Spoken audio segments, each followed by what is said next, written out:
திருநெல்வேலி சட்டமன்ற தொகுதியில் வருகிற சட்டமன்ற தேர்தலில் 2026 ஒவ்வொரு கட்சியிலும் அந்த தொகுதி மக்களிடையே எதிர்பார்க்கப்படும் வேட்பாளர்கள் யார், அவர்களின் பின்னணி என்ன என்பதை தற்போது பார்க்கலாம். திமுகவில் திருநெல்வேலி மாநகராட்சி மேயராக இருக்கும் ராமகிருஷ்ணன் வேட்பாளராக அறிவிக்க வாய்ப்பிருப்பதாக கூறப்படுகிறது. அடுத்து சுப்பிரமணியன், இவர் மேற்கு மாநகர செயலாளராக இருக்கிறார். அவரை தொடர்ந்து KR ராஜு திருநெல்வேலி மாநகராட்சி துணை மேயராக இருந்து வருகிறார். இவர்களை தொடர்ந்து முன்னாள் MLA-வான மாலை ராஜா, திமுக மாவட்ட துணை செயலாளரான SP சுரேஷ், மருத்துவர் அணியைச் சேர்ந்த ரவி ஆகியோர் திமுக வேட்பாளர் பட்டியலில் இருப்பதாக அப்பகுதி திமுகவினர் கூறுகின்றனர்.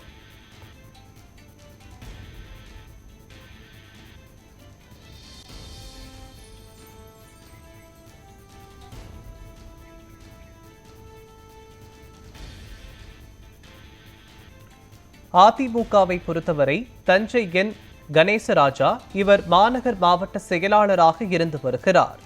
இம்முறை கணேசராஜா வேட்பாளராக அறிவிக்க வாய்ப்புள்ளது என்கிறார்கள் அவரது ஆதரவாளர்கள். மேலும் வேலாயுதம், இவர் MGR இளைஞரணி செயலாளராக இருந்து வருகிறார். இவருக்குத்தான் வாய்ப்பு என்று கூறுகிறார்கள் இவரின் ஆதரவாளர்கள்.